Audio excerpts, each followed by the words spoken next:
आलमीन वल आक़िबतु लिल मुत्तक़ीन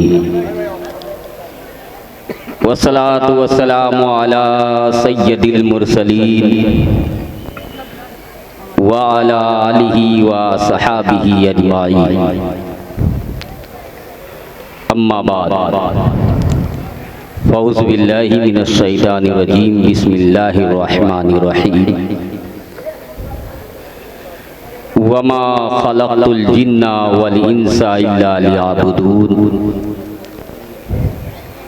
सदक़ल्लाहु मौलाना अलील अज़ीम व बल्लगना रसूलुहुन नबियुल अमीनुल करीम वल्हम्दुलिल्लाहि रब्बिल आलमीन।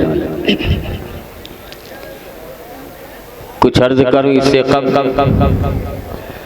आइए हम और आप मिलकर सबसे पहले आकाए नामदार मदनीय ताजदार नबियों के सरदार गुलशने हस्ती के बहार उम्मत के गमखार अहमद मुख्तार जनाब मुहम्मद मुस्तफ़ा सल्लल्लाहु ताला अलैहि वसल्लम की बारगाह बेकस पनाह में झूम झूम कर दरूद शरीफ का नज़ाने अक़ीदत पेश करें और पढ़ें अल्लाहुम्मा सल्लि अला सय्यिदना सफ़ियना मौलाना मुहम्मद बारिक वसल्लम सलातun व सलामुन अलैका या रसूलल्लाह सल्लल्लाहु अलैहि वसल्लम। हज़रात, काफ़ी देर से आप नात शरीफ और बड़ी ही खूबसूरत निज़ामत आप समात फरमा रहे हैं। जैसा कि नाज़िम साहब का हुक्म है, चंद मिनट में मैं अपनी बात समेटने की कोशिश करूंगा। बस जितनी देर हाजिर हूँ आप लोगों से गुजारिश करूंगा कि उन बातों को सुनने की कोशिश करें और उसके साथ साथ अमल करने की भी कोशिश करें। मैं अपनी बात को बिला तमहीद व तमसील आगे बढ़ा रहा हूँ। अल्लाह तबारक व तआला ने सारी कायनात को बना डाला, सबसे आखिर में इंसान को बनाया, हमें और दुनिया की सारी चीज को उसने बना डाला, सबसे आखिर में इंसान को बनाया। इंसान के बाद उसने किसी नई चीज का इजाद नहीं किया। अब अल्लाह ने सारी चीजों को जो बनाया तो वो सारी चीजें इंसानों ही के लिए बनाया, उससे वो नफा हासिल करें, उससे कोई नुकसान भी उठाता। जैसे जमीन को अल्लाह ने इंसान के फायदे के लिए पैदा किया कि इसकी छाती को चीर करके वो खेती और किसानी करता। आसमान के शामियाने को ताना तो इंसान के फायदे के लिए, बादल से पानी को बरसाया तो इंसान के लिए, झिलमिलाते हुए सितारों को पैदा किया तो इंसान के लिए, चांद की चांदनी को बिखेरा तो इंसान के लिए, सूरज की किरणों को पैदा किया तो इंसान के लिए, कायनात के जर्रे जर्रे को अल्लाह ने इंसान के लिए बनाया, हमारे और आपके लिए बनाया। तो कभी हमने अपने गिरेबान में मुंह डाल करके झांका, कभी हमने अपने आप से पूछा कि ऐ खुदा, जब कायनात के जर्रे जर्रे को तूने इंसान के लिए बनाया, हमारे लिए बनाया, तो हमें किस लिए तूने बनाया? इंसान को किस लिए बनाया? आदमी को किस लिए बनाया? आपको किस लिए दुनिया में भेजा गया? क्या इंसान को इसलिए भेजा गया कि एक भाई दूसरे भाई का हक मारता रहे? क्या इंसान को दुनिया में इसलिए भेजा गया कि ताकतवर कमजोर को सताता रहे? क्या इंसान को इसलिए भेजा गया कि दूसरों के जमीनों पर गासिबाना हमला किया जाए? क्या इंसान को इसलिए भेजा गया कि वो कत्लो गारत करता रहे? आखिर इस इंसान को भेजा क्यों गया? इस इंसान के दुनिया में आने का मकसद क्या है? अल्लाह ने बगैर मकसद के कोई दुनिया की चीज को नहीं बनाया, तो आपको कैसे बगैर मकसद के भेज देगा? सारी कायनात से सारी कायनात में जितनी चीजों को उसने बनाया है, सबसे बड़ा मर्तबा आपका है, जन्नत से भी बड़ा मर्तबा आपका है। आप जानते हैं अशरफुल मखलूकात का ताज आपके सर पर रखा गया। अगर आप अल्लाह की फरमा बरदारी करते हैं हैं तो आपका मर्तबा जो है फरिश्तों से भी बड़ा, आपका मर्तबा खालिक के कायनात में जो अजीम अजीम चीजें बनाई हैं उनसे भी बड़ा है। लेकिन इस बड़े को क्या खुदा बेमकसद पैदा कर देगा? क्या अल्लाह ताला बगैर कोई मकसद के आपको दुनिया में भेज देगा? तो आखिर खुदा ने भेजा क्यों है? तो आइए दुनिया के लोगों से अगर पूछो, बड़े बड़े साइंसदान दुनिया में पैदा हुए जिन्होंने अक्ल को हैरान कर दिया, जिनके सामने आज इंसानी अक्ल घुटने टेक देती है कि दुनिया में एक प्लास्टिक को उसने हवा में उड़ा दिया है और उसका नाम हवाई जहाज रख दिया। दुनिया का एक इंसान दुनिया के किसी कोने में बैठ करके बोल रहा हो, आप उसकी आवाज और तस्वीर अपने घर में बैठ करके देख रहे हैं। आइए ऐसे अक्लमंद लोगों से पूछा जाए कि इंसान के आने का मकसद क्या है, तो वो साइंसदान बताएगा कि इंसान के आने का मकसद ये है कि वो दुनिया में आकर के तरक्की करे। मैं आपको बताऊं, उन्होंने सोचा कि तरक्की उड़ने का नाम है तो हवाई जहाज बना दिया। अगर उड़ने का नाम तरक्की होती, अगर उड़ने का नाम कामयाबी है, तो मैं आपको बता दूं इंसान से पहले अल्लाह ने मक्खी और मच्छर को पैदा कर दिया था और वो हवा में उड़ रहे थे। अगर पानी में तैरने का नाम कामयाबी है तो अल्लाह ने तुमसे पहले जो है मछलियों को पैदा कर दिया था, तुम्हें पैदा करने की जरूरत नहीं थी। अगर इसी तरह मैं बात को अपनी मुख्तसर में समझाने की कोशिश कर रहा हूँ, तो आइए अब जहाँ पर दुनिया के सारे लोग अपने घुटने टेक देते हैं, जहाँ पर दुनिया की सारी अक्ल दंग हो जाती है, जिस सवाल के आगे सारी दुनिया के अक्लमंद अपने घुटने टेक देते हैं, तो ऐसा सवाल कुरान की बारगाह में लेकर के चलो, यकीनन वो जवाब देगा। अब मैं कुरान के पास इसलिए ले चल रहा हूँ कि इंसान की फितरत है, इंसान की आदत है, आखिरी बात को मानता है, आखिरी बात को तस्लीम करता है। उसको मिसाल से समझा दूं,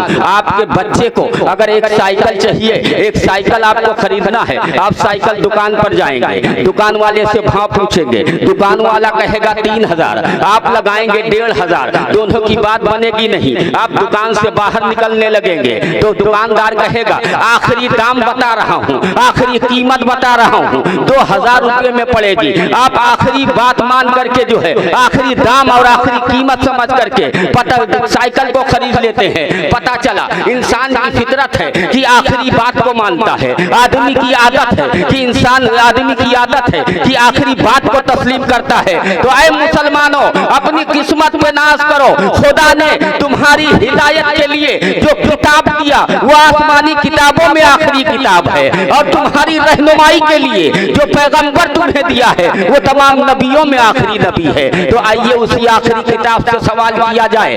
कुरान हम सारी दुनिया में जो है तो एक सवाल का जवाब चाहते हैं, लेकिन दुनिया वाले ना दे सके। दुनिया वालों के पास जो है इस सवाल का जवाब नहीं है कि इंसान को दुनिया में क्यों भेजा गया है। कुरान तू ही बता दे। कुरान जवाब देगा, वमा खलक़तुल जिन्ना वल इंसा इल्ला लियअबुदून। हमने जिन और इंसान को इबादत के लिए बनाया है, बंदगी के लिए बनाया है, इताअत के लिए बनाया है। अब जरा एक बात और मैं बिल्कुल समेटते हुए अपनी बात को रखना चाह रहा हूँ आपके सामने। अगर आप अपने घर में एक नौकर को रखे कि खेत का काम करना है, अब वो नौकर जो है अगर खेत का काम ना करे और दिन भर चौराहे और होटल पर बैठ करके गुजार दे, आप एक दिन देखेंगे, 2 दिन देखेंगे, तीसरे दिन उसको नौकरी से निकाल देंगे, तीसरे दिन उसको अपना नौकर नहीं बनाएंगे। लेकिन खुदा का करम देखो कि वो अल्लाह आपको इबादत के लिए बनाया है और आप इबादत से भाग रहे हैं। आपको अपनी जमीन से नहीं भगा रहा है, आपको इस दुनिया से नहीं उठा रहा है। कितना बड़ा करीब खुदा है। बहरहाल मुसलमानों, अब चूंकि आज का जमाना है, टेक्नोलॉजी का जमाना है, अक्लमंद लोग भी इसमें बैठे हैं, पढ़े लिखे भी बैठे हैं, खेत में हल चलाने वाले भी बैठे हैं। लेकिन पढ़ा लिखा तबका जो है सोच रहा होगा कि मौलाना आपने कहा कि इंसान को इबादत के लिए बनाया गया, तो क्या एक इंसान ताजिर है तो तिजारत करना बंद कर दे? एक इंसान बिजनेसमैन है तो अपनी बिजनेस को बंद कर दे? एक आदमी किसान है तो खेती करना बंद कर दे? सिर्फ मस्जिद में जाकर के इबादत ही करता रहे, बंदगी ही करता रहे, तस्बीह के दाने ही फिराता रहे? एक आदमी कपड़ा सिलता है तो क्या कपड़ा सिलना बंद कर दे, जाकर के मस्जिद में बैठ जाए? तो मेरे दोस्तों, ये हमारे अंदर बहुत बड़ी गलतफहमी हो गई कि दीन अलग है और दुनिया अलग है। हमने जो है इस बात को समझा नहीं। मैं आपको बता दूं, दीन और दुनिया का इतनी गहराई से ताल्लुक है कि अगर आप दुनिया में अच्छे काम करोगे तो आखिरत में आपको जन्नत मिलेगी। आपने बारहा सुना होगा। और यही आपके अगर अमाल बुरे हैं तो आप जहन्नम की दहती हुई वादी में डाले जाओगे। कितना खतरनाक ताल्लुक है। लेकिन हमने क्या किया कि दीन को अलग समझ लिया और दुनिया को अलग समझ लिया। मैं आपको बताना चाहता हूँ, हर दुनिया का जायज काम अगर नबी के बताए हुए तरीके से किया जाएगा तो वो काम इबादत बनती नजर आएगी, वो काम सवाब बनता नजर आएगा। मैं आपको अभी मिसाल से समझाऊंगा कि किस तरह से इबादत होती है। हमने ये समझ लिया कि खेती करना दुनिया का काम है। अगर खेती आप नबी के बताए हुए तरीके से करोगे, इस्लाम के उसूल से करोगे तो खेती करोगे, इबादत बनेगी। सुभान अल्लाह, सुभान अल्लाह, बहुत अच्छे, वाह वाह वाह। अगर आप बिजनेस करोगे, तिजारत करोगे तो यकीन जानो मुसलमानों, अगर नबी के बताए हुए तरीके से करोगे तो काम तो तिजारत का कर रहे हो लेकिन इबादत बनेगी। अब बिल्कुल मैं एक अच्छे अंदाज से आपको समझाने की कोशिश करूंगा कि आज आप इतने बड़े जलसे में हमारे मौलाना अब्दुल वहीद साहब, हमारा उनका ताल्लुक तकरीबन 20 साल 15 साल पुराना है, क्योंकि मैं कर्नाटक में एक मदरसे में सदर मुदरिस था। मैं लॉकडाउन से यूपी चला आया और ये भी उसी मदरसे के मुदरिस थे। गुलबर्गा शरीफ एक जगह का नाम है। मैं 20 साल कर्नाटक में था तो ये भी उसी मदरसे के मुदरिस थे और बड़ी अच्छी मेहनत की इन्होंने वहाँ मदरसे में। उसके बाद यहाँ आ गए, यहाँ भी उनकी मेहनत नजर आ रही है। तो मैं ये बातें इसलिए बताना चाहता हूँ क्योंकि अभी मेरे बाद भी बहुत सारे मुकर्रिरीन हैं, आपको उन्वान पर बताएंगे, लेकिन मैं थोड़ी सी आपकी इस्लाह कर दूं कि यहाँ से कुछ लेकर के जाए। कल लोग ये ना समझे मुखालिफिन कि इनके जलसों से कुछ मिलता नहीं। ये बड़े अफसोस की बात है कि पैसा हमारा होता है, आलिम हमारा होता है, आवाम हमारी होती है और हम एडवर्टाइज दूसरे मसलक के लोगों का करते हैं। ये सबसे बड़ी बुरी बात हो गई। हमने मशहूर किया है, अपने स्टेजों से उनको मशहूर किया। हम अपनी आवाम को समझाने की कोशिश करें। बहरहाल एक बार दरूद शरीफ पढ़े, मैं अपनी बात को आगे बढ़ाता हूँ। अल्लाहुम्मा सल्ली अला सय्यदना मौलाना मुहम्मदिन बारिक वसल्लम, सलातु व सलामुन अलैका सय्यदी या रसूलल्लाह सल्लल्लाहु तआला अलैहि वसल्लम। तो जैसा कि मैं बता रहा था, अभी आपसे मैं सवाल करता हूँ, हर आदमी को प्यास लगती है, पानी पीता है। जिस होटल पर बैठ करके आप एक दूसरे की बुराई करते हैं, उसी होटल पर बैठ करके मैं आपको नेकी करने का अमल बताऊंगा। आप एक गिलास पानी पीते हो, आपके हाथ में एक गिलास पानी आता है, आप खड़े हैं तो खड़े होकर के पिए जा रहे हैं, बैठे हैं तो बैठे पिए जा रहे हैं, आपके सर पर टोपी है कि नहीं कोई परवाह नहीं, जिस हालत में है आप पिए जा रहे हैं। अगर आपने इस तरीके से पानी पिया तो ये पानी पीना आपका इबादत नहीं बना। लेकिन अगर इसी एक गिलास पानी को नबी के बताए हुए तरीके से, इस्लाम के बनाए हुए कानून से अगर आप एक गिलास पानी को पिए होते तो आपका पानी पीना भी इबादत में शुमार। वाह वाह वाह। सुन्नत तरीका क्या है, नबी का बताया हुआ तरीका क्या है कि आपको प्यास लगी है, आपके हाथ में एक गिलास पानी आया, सबसे पहले आप खड़े हो जाएं, खड़े हैं तो बैठ जाएं, बैठने के बाद जो है आप अपने सर पर टोपी लगा।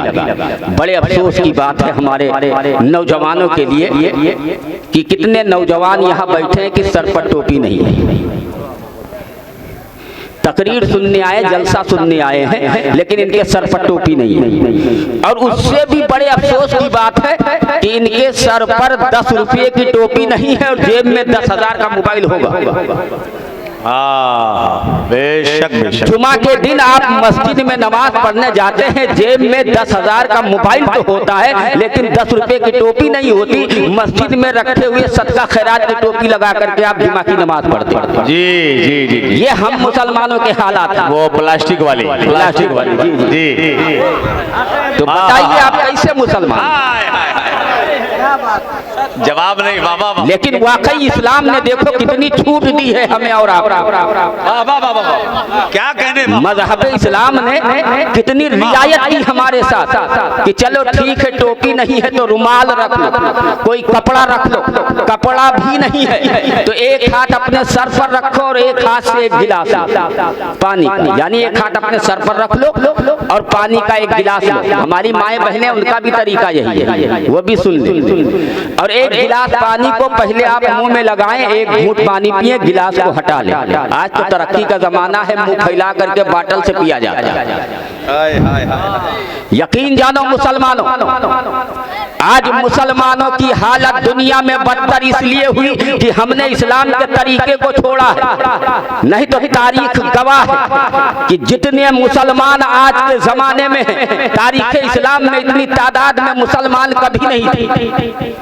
जितनी ताकत इस वक्त मुसलमानों के पास है, तारीख इस्लाम में इतनी ताकत कभी मुसलमानों के पास नहीं थी। जितनी दौलत आज मुसलमानों के पास है, तारीख इस्लाम में मुसलमानों के पास इतनी दौलत कभी नहीं थी।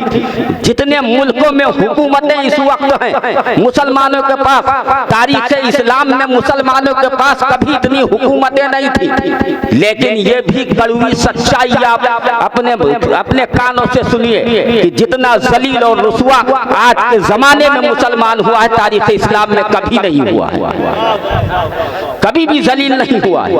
यकीन जानो मुसलमानों, हम मुसलमान हैं, हमारा तो दौर वो था कि अगर हम अपने तंबू के, अपने खेमे की खूंटी को गाड़ देते थे तो उस वक्त का सुपर पावर कैसर और किसरा, जैसे आज का सुपर पावर अमेरिका है, उस वक्त का सुपर पावर कैसर और किसरा उस तंबू के गड़े हुए खूंटी को उखाड़ने के लिए कांपा करता था। लेकिन अब बड़े अफसोस की बात है कि आज हम संगमरमर की तराशी हुई बिल्डिंग में है, लेकिन कांप रहे हैं, लरस रहे हैं। उसकी सबसे बड़ी वजह यह है कि हमने इस्लाम के रास्ते को छोड़ा, इस्लाम के कानून को छोड़ा।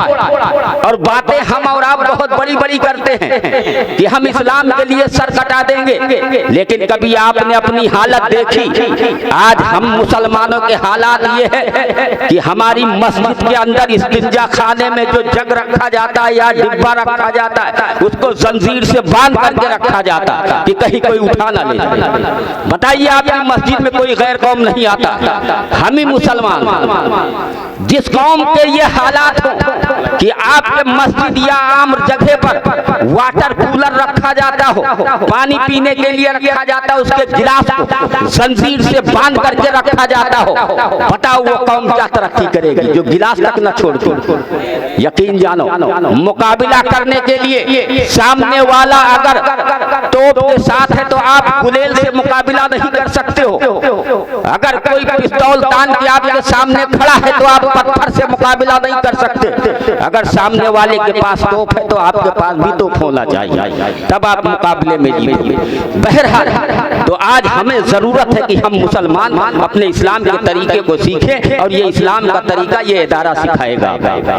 आप सीखें, अपने बच्चों को सिखाएं। बहरहाल, पानी पीने का तरीका आप समाप्त कर, पानी पीने का तरीका आप समाप्त करें। एक गिलास पानी, जैसा मैंने बताया कि आप बैठ गए, एक घूंट पिए, गिलास को हटा लें। फिर दूसरी बार में 2 घूंट पिए, आप गिलास को हटा लें। तीसरी बार में आपको जितनी प्यास लगी है आप पानी पी जाइए। ये सुन्नत रसूल है। इस तरह से आप एक गिलास पानी पिएंगे तो आपका पानी पीना इबादत होगा। और मैं बता दूं, इस्लाम के बनाए हुए कानून पर अमल करने से मरने के बाद ही फायदा नहीं है, दुनिया में भी फायदा है। मैं बता दूं, यहाँ कितने लोग होंगे जो घुटने के दर्द से बहुत परेशान होंगे, लाखों रुपया दवाइयों में डाल चुके होंगे, हजारों रुपया डॉक्टर को दे चुके होंगे। लेकिन हम मुसलमान, हम तो गोश्त खा करके खाने पीने में मस्त रह करके कभी सोचे नहीं कि हमारे नबी ने ये तरीका बताया तो क्यों बताया। लेकिन गैरों ने अपनी यूनिवर्सिटियों में रिसर्च किया कि बताने वाला ये तरीका कोई मामूली इंसान नहीं है, जिसने 23 साल की जिंदगी में सारी दुनिया में अपने मानने वालों को बना लिया है। उस शख्स मोहम्मद अरबी का बताया हुआ कानून है। इसमें जरूर कुछ ना कुछ हिकमत होगी, जरूर कुछ ना कुछ राज होगा। तो उन लोगों ने रिसर्च किया, रिसर्च करने के बाद ये बताया कि जो शख्स बैठ करके हमेशा पानी पिएगा उसके घुटने में कभी दर्द नहीं होगा। जरा सोचो, जिस दवा के लिए, जिस दर्द को दूर करने के लिए हम दवा लाने के लिए परेशान होते हैं, हमारे नबी ने आज से 1400 साल पहले तरीका बता दिया। लेकिन अफसोस कि हम मुसलमान हैं लेकिन नबी को नहीं, नबी को मानते हैं लेकिन नबी की नहीं मानते। ख्वाजा गरीब नवाज को मानते हैं लेकिन गरीब नवाज का कहा नहीं मानते। तो बहरहाल मुसलमानों, तो उन्होंने दलील भी दी, सबूत के साथ बात किया। दलील ये दिया कि इंसान के घुटने में दर्द कब होता है, एक कटोरी है, उसमें एक गाढ़ा पानी है। जब आदमी खड़े होकर के पानी पीता है तो उस कटोरी के अंदर जो गाढ़ा पानी होता है, ये पानी आसानी के साथ वहां पहुंच सकता है, और पहुंच जाता है तो वो पानी उसको पतला कर देता है। जब पतला होता है तभी घुटने में दर्द होता है, और जब आदमी बैठ करके पिएगा तो कभी उसके घुटने में पानी जाएगा ही नहीं। जरा सोचो मुसलमानों, हमारे नबी ने क्या क्या तरीके बताए, लेकिन बड़े अफसोस की बात है। बहरहाल मेरा वक्त शायद हो चुका है, हाँ हो चुका है। बस एक मुख्तसर से वाक़ये से आपको बात में लफाजी नहीं कर रहा हूँ, आपको समझाने की कोशिश करता हूँ। मैं ये बात नहीं कर रहा। अब जैसे आप शादी करते हैं, मैं थोड़ी से माहौल के हिसाब पर आ रहा हूँ। कोई ये सोच सकता है कि शादी करना इबादत है,